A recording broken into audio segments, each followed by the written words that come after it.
Away from that, Interior Minister Ambrose Derry has described as regrettable the attack by nomadic herdsmen on some members of Operation Cowleg in the Ashanti region town of Agogo. The 3 military officers and a police officer were ambushed by armed nomadic herdsmen when they responded to a distress call from a woman over the destruction of her farm by cattle belonging to the herdsmen. We'll hear from him shortly, but let's take you to the community where it all started. My colleague Interior will be joining us live from Agogo. Also, let's bring you this interview he had, my colleague with the Member of Parliament for Agogo, Andy Apia Kubi, who has been raising concerns about the conduct of the District Police Commander Samuel Kojo Azugu. He accused the commander of conniving with the nomadic herdsmen to foment trouble in the area. He also accuses him of extortion. But the information that the district commander was given was inaccurate, because some of his own people also told us that anytime they wanted to go to the plains, the commander will send a call to the Fulanis telling them that we are coming to this area and therefore vacate this area so that when we come there we won't see anything. And indeed, over a week, they didn't see anything. So we were beginning to understand and let the local people, some of the local policemen, join the command as was dispatched from the region. And upon such effort, we saw the cattle were there still and the Fulani men were still there. So it meant that what the command it happened that on one occasion they met a Fulani herdsman with his cattle on somebody's farm, destroying the farm. And indeed they arrested the person and they brought him to the police station in Agogo. The police commander told me that upon his investigation, the military and the police force had beaten that Fulani man. In fact, the man is... So the military command and the joint command arrested him back, sent him to the DC, who accompanied them to the house of the district commander in an effort to rearrest the same person and subject him to the necessary inquiry. But the district commander refused to admit that he has been conniving with nomadic herdsmen in the area. Indeed. We had a tip-off. In fact, we had a suspicion, but we had a tip-off from the group that this is what was happening.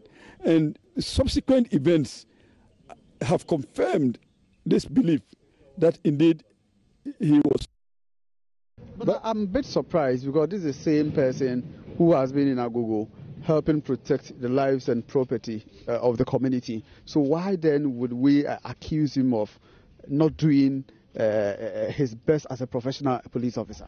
Indeed, he has not been the only person trying to protect property and human beings. See, we have been meeting the Fulani people. In fact, when we assumed authority, we decided to engage them in interaction so that we will, stabilize the situation.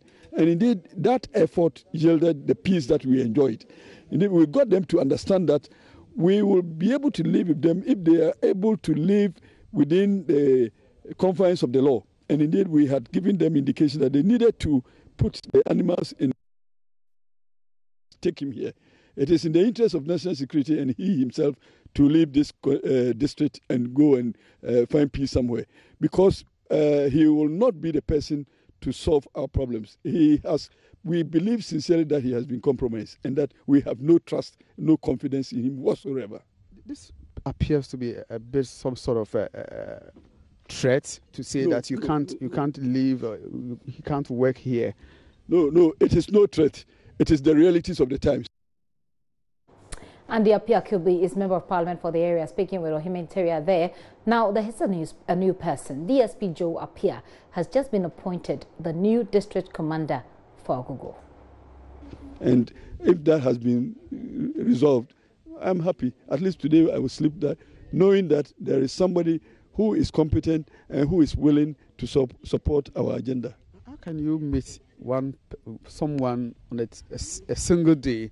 No, you look at the demeanor and say, okay, you are convinced he's capable of handling the affairs or the security of the district. When he came here, we were here, we stand for. and that he has committed himself also to support our enterprise. So I'm very happy that we have had a change of leadership in the security system. So the Member of Parliament is happy that the District Police Commander has been removed and had another replace him. Let's go live to Ashanti regional town of Agogo now and speak with Ohime Teria. Hello, Ohime. Hello, Gifty. Now, Ohime, let's start with who this new person is, and let's try and understand why there's been this swift replacement.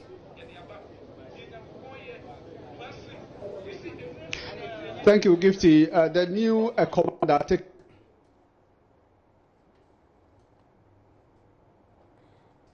Well, it appears we're having a little somehow about the background of the new district commander who is scheduled to take over from ASP.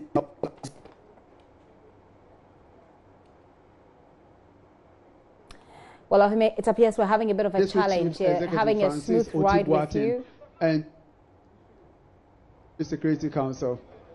Hello, right, Ohime, if you could go over what you just said, we didn't have a smooth transmission. Thank you. The new district commander, DSP Joe Appiah, is taking over from Mr.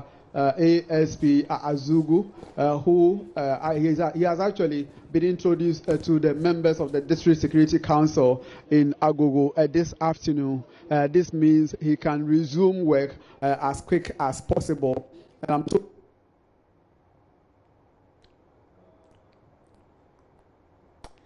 okay, we're still having a bit of a challenge there. We may have to sort this out and come back with that conversation. But Ohime Teria is standing by in Agogo, trying to help us understand who this new district commander is. Just yesterday, some military and police officials came under attack, and that's quite serious. This follows concerns that nomadic herdsmen have given the people of Agogo a hard time.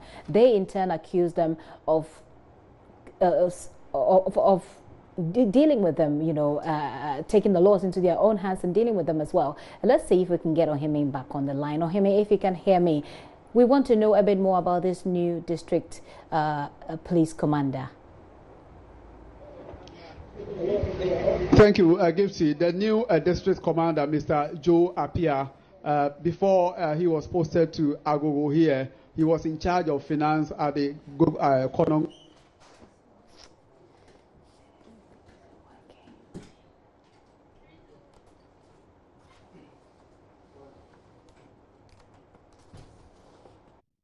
The audit headquarters in Accra. And then he was also head of audit in the Ashanti region, and then head of training at UN, that is Darfur in Sudan. And before he was posted to Agogo here, he was in charge of finance.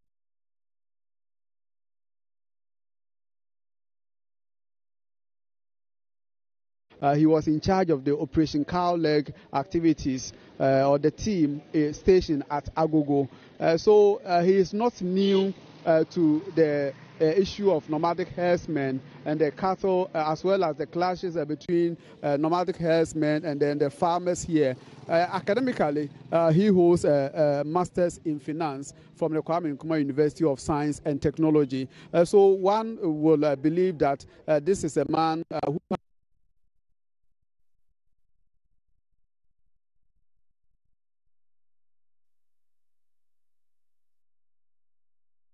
endeavors, being in charge of the Operation Cow Leg in 2011 speaks volume of his experience. Gifty. About ASP Azugu, have we heard him speak? Has he responded to these accusations, and how does he feel about his transfer? Unfortunately, I tried as much as possible to speak to the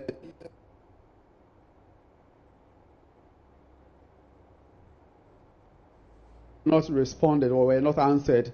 So I'm hoping to speak to him to find out from him what he made of all these allegations. But monitoring from some media outlets, I have seen that he has spoken elsewhere. So this battle between him and then the district chief executive and the member of parliament for the area started as early as...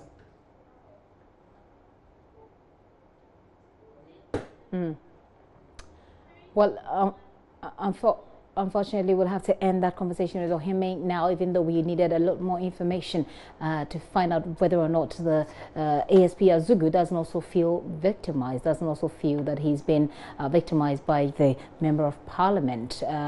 We sincerely apologize for that transmission. That isn't that smooth, but you can appreciate it's coming all the way from Agogo, and sometimes it does get like that. But we're still on this matter. Let's speak with Usman bin Ahmed. He is chief of the Fulani community in the Ashanti region. Sir, thank you very much for your time here on The Pulse. Thank you very much. Are you aware of what happened yesterday, that military men and policemen were attacked by your people? Yeah, the MP called and told me about it. What are your people telling you? Well, it was rather unfortunate because, as I said, I'm a very law-abiding person, and anything that goes with the lawlessness, I don't support it. But I can also say that what they are doing, shooting animals, is not the best. I'm sure that is not the best way to solve this issue. Okay. The issue is that we need to sit down and look at the holistic way and look at the way forward and how this thing can be changed. Because shooting the animals will never solve the issue. We have had the side of the police, or we've had the side of the military about what your men did to them. But what is your side of the story? What are your people telling you? Well, when my investigation revealed that they went and they were killing, and when the MP told me, I called and then asked about it and said what was actually the case. And then they said that the military men went to an area which is not even part of Agogo and were killing the animal. Maybe it is out of provocation or not. And I don't know how the whole thing happened. But my question is, how will the Fulanis get guns? And then the other time I was discussing with the regional police commander. He was telling me that sometimes they hold AK-47, which is a military or a gun. So how will they come about it? So you can help us with that kind of information. You know your people. You know the area. You say? You can help us to know that kind of information. How did they get the ammunition? How can I know? These are secretive things that nobody tells anybody. And I'm in Kumasi here. I only go there when there's something like this, a problem like this, and it's not often. So how will I know? So you're not aware. So you're not aware. But I am not aware. But the problem is that my very worry is that when they always say Fulani, Fulanis are not the only people who have cattle there, including our own Agogo people, those Ghanaians who are having, and there are even Fulanis who are Ghanaians like me. But let's limit it to this particular issue about what happened yesterday. Do you have any evidence to the effect that it is not Fulani people who attacked the security personnel? Well, I don't know. I'm still making my investigation to know who actually did the shooting. But I don't have any clue to it. Okay. The other time you were asking for an extension of the time, they'd given them an ultimatum to leave. Is there an update on that now? Yeah, I'm still trying to plead because if we have about more than 40,000 cattle at Agogo, their movement is not easy. So I'm still telling them to try and leave the place. Because if Agogo people don't like the animal, they should also find an alternative. But now they are also looking at a place somewhere. Like I was saying, 40,000 cattle are not small things. So where are they taking them?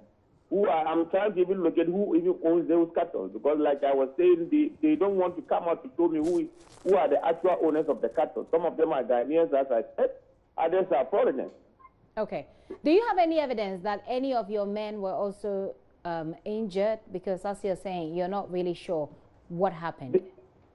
No, I'm not very sure, but they told me there was an old man that about 3 days or 2 days ago, they went and killed his animal, and then they brought him to Agogo. I'm sure that is what even sparked the problem between the chief executive and then the police commander at Agogo.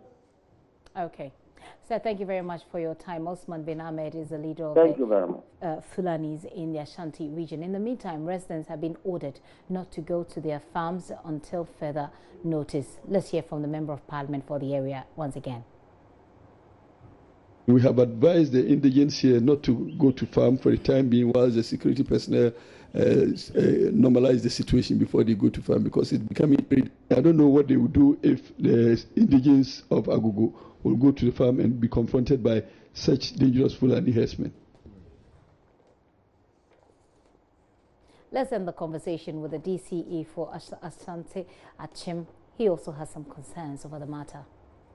This team has been deployed several occasions to this our land, but we haven't heard of any of such incident before. And in fact, it was a surprise to me when I heard that even it was the military command that called me that the Fulani herdsmen has attacked them in the bush.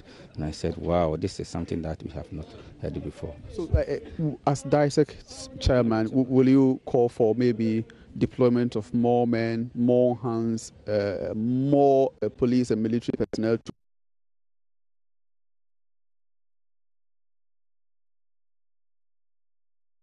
such event, they will really have to just bring reinforcement. So actually the reinforcement is really on the ground and they are working seriously, because in fact the command and the operational command was different, because we asked them not to kill, not to do anything harmful to the Fulanis, just to drive them away. But the way things are going, I think we have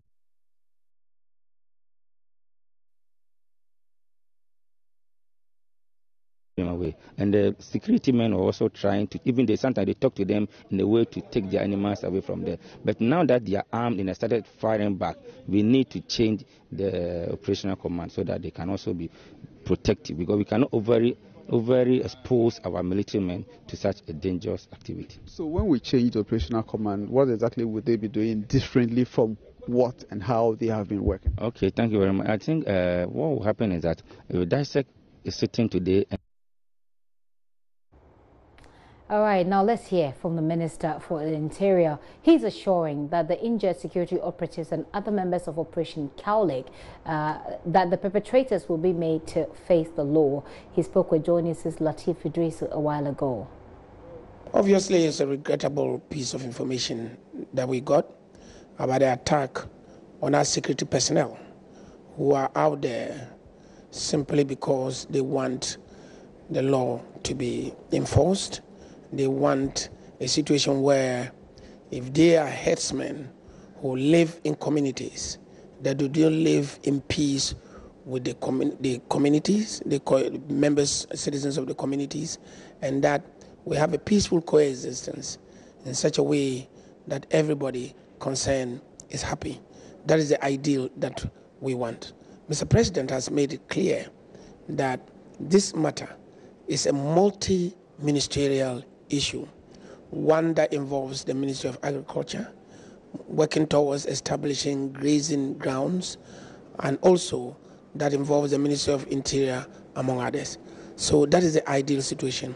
And therefore, anytime we have our security men who are out to enforce the law and are out to create a peaceful and congenial atmosphere for a situation conducive to productive work, conducive to peace and safety of citizens.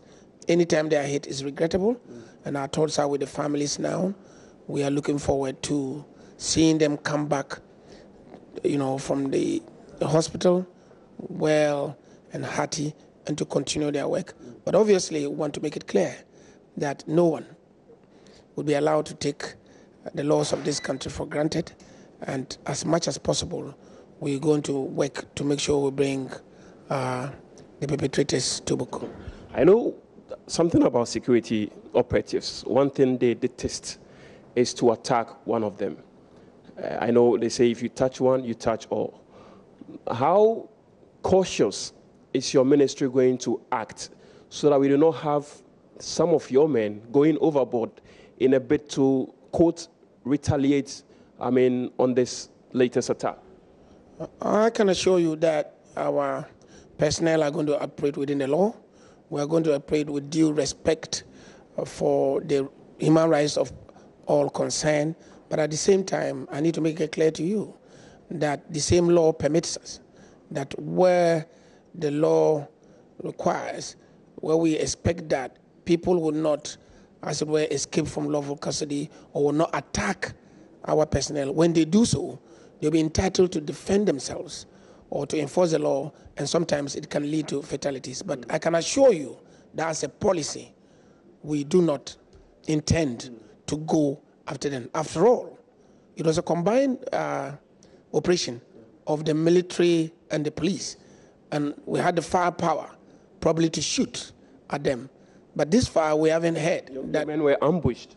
Yes, they were ambushed. And therefore, I can assure you that we are not going to do anything outside the law. But at the same time, I want to caution that nobody should try to push the personnel. If you push them and they find themselves in a situation where they need to defend themselves or to enforce the law itself agrees that in certain situations, necessary force will be applied. That is the line they are going to use. I mean, and if you are not careful, go overboard. Say we were attacked and we have to defend ourselves. Well, but this is not new. If you look at the whole country, there have been operations in Bolgatanga. There were arrests of armed robbers. We have had operations in Kaswa, and we arrested land guards and the rest of them. I can assure you that what we do have in this country is the respect that our security forces have for the law. And that is why you haven't seen on a large scale, or it's not the norm, that our security men kill.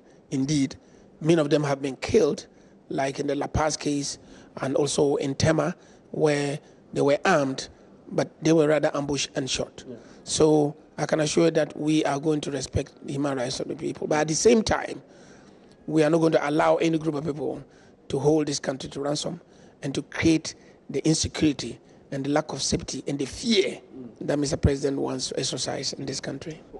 Should we expect going forward that you would change the approach by which we've tackled the issue of headsmen in the past? It appears we are not making headway, or we've not made enough headway in dealing with this menace.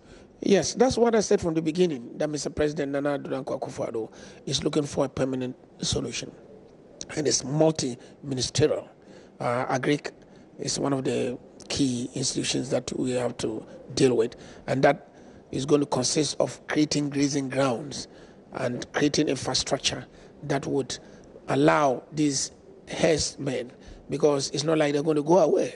They allow these herdsmen to operate within a context that does not disturb our peace, and also make it possible for our citizens who are farmers to also pursue their own activities without any interference. One of the key issues which has given these nomadic herdsmen the confidence to go out there and perpetrate crime has to do with the fact that they can acquire sophisticated weapons and shoot at innocent people.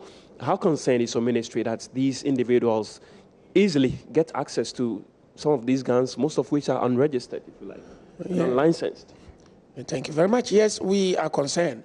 And we have the Commission on Small Arms, which is working, trying to move towards marking arms. But generally, yes, you would hear that we've made certain arrests in certain parts of the country where people have arms, and therefore they were not registered and they were taken. And you do know that even in cases where our own personnel, as in Bolgatanga, were selling out some of state arms, we're taking steps to make sure. It's a regrettable situation. Latif Idris is speaking with the Minister for the Interior, Ambrose Derry. We wish the security personnel who have been injured very speedy recovery. You're still watching The Pulse with me, Gifty and up here. I'm going to take a very quick break. I'll be right back. Please don't go away.